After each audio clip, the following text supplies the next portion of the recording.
Mamisou et Meva avec un extrait de leur production sur scène et ce qui nous permet de parler un peu plus de votre musique. Alors, on a compris quand même quand on vous écoute que c'est très acoustique, très folk, axé sur les mélodies. Alors expliquez-moi un peu après cette rencontre, pas forcément hasardeuse, parce que je crois beaucoup à la providence, et à la fusion en fait, parce que c'est quand même de genres, de cultures différents. Quand même.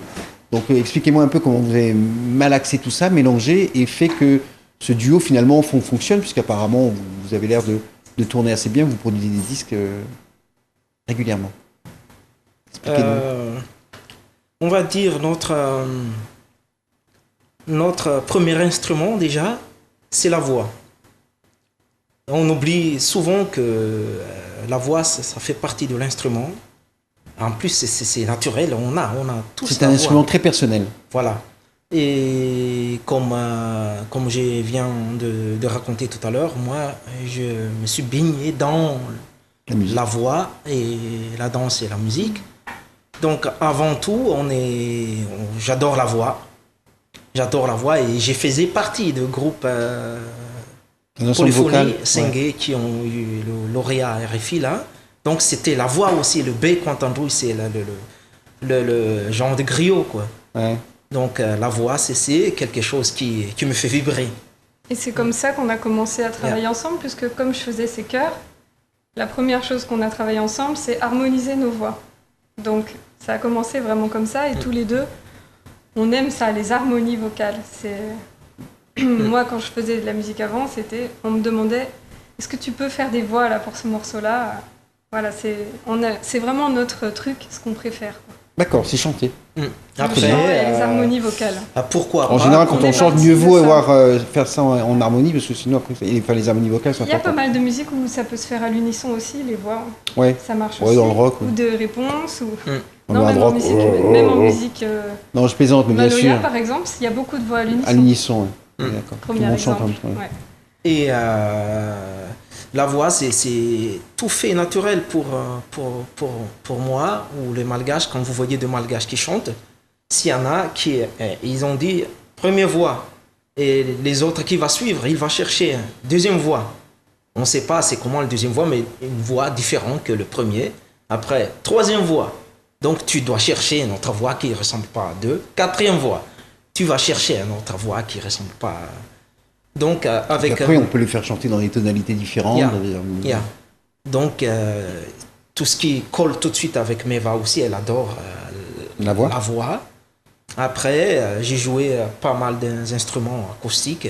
J'ai commencé avec le tambour à la campagne, et le flûte en bambou, et tout ce qui est vali, tout ce qui est traditionnel, et la guitare, etc. Donc, on dit, allez, on va mettre aussi ça là-dedans pour embellir notre menu musical.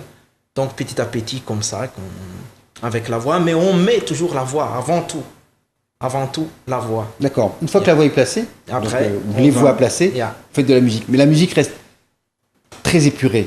On sent effectivement que dans ce que vous faites, c'est la partie vocale qui est importante, ce que vous dites aussi quand même, j'imagine, même si on chante en malgache, qu'on ne comprend pas tout ce que vous dites, mais et ensuite la musique qui vient dessus est très épurée, on a élagué les choses pour arriver à l'essentiel, c'est très acoustique, avec effectivement des sonorités de guitare, mais pas des sonorités de guitare comme les autres, et un peu plus aigus, comme ça, c'est des arrangements qui vous sont propres quand même, c'est assez personnel. Déjà pour le son de la guitare, je pense que ce qui donne la spécificité, c'est quand Mamsou joue la cabosse. Oui, c'est ça, l'instrument traditionnel. Qui a justement plus des tonalités métalliques et aiguës que la guitare. Et c'est sûr que nous, ce qu'on aime, c'est le son brut. Le son tel qu'il sort de l'instrument, mais pas forcément de rajouter plein d'effets ou plein de choses au mixage. D'artifices qui sont parfois inutiles. Voilà, nous, ce qu'on aime, d'ailleurs, on a vu sur vos shows, il n'y a pas de feux d'artifice, de lumière qui viennent. On n'est pas sur un champ. Peut-être on y réfléchira, pourquoi pas peut-être un jour, la prochaine fois. Mais non, ce que je veux dire, c'est que vous êtes dans la simplicité de la musique, mais à la fois une musique élaborée. On travaille beaucoup les arrangements, mais on travaille sur un petit nombre de choses. C'est dans la nuance, en fait, vraiment. Oui, c'est ça. Donc c'est parfois un travail peut-être plus long que de mettre beaucoup d'artifices pour faire des effets. des effets de manche en fait, c'est souvent ça. Ça, je peux pas vraiment comparer parce que j'ai jamais fait l'autre, mais c'est différent en tout cas. C'est notre choix. J'ai écouté beaucoup de musique et il y a beaucoup de choses qui sont faites d'artifice pour un peu boucher les trous. Mais comme vous voyez dans le vidéo qui a été passé tout à l'heure, c'est nous deux le noyau du groupe. Mais ça ne nous empêche pas de travailler avec d'autres personnes. Ça nous arrivait d'entourer de 10 musiciens. Hein. Ça nous a déjà arrivé 10 musiciens. Et différents instruments aussi, on a fait des essais. De violoncelle, batterie, basse, percussion, voilà, c'est accordéon. Donc, alors, je veux dire, la grande production.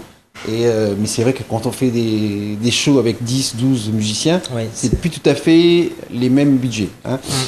Voilà. En tout cas, on a bien compris ce que vous faites. Nouvelle illustration avec un nouvel extrait de cette vidéo qui a été réalisée où et quand? Elle a été réalisée au Satellite Café à Roanne, donc dans la Loire. Et c'était en 2010, en juin 2010. C'est dans votre émission de musique locale, Couleur Pays.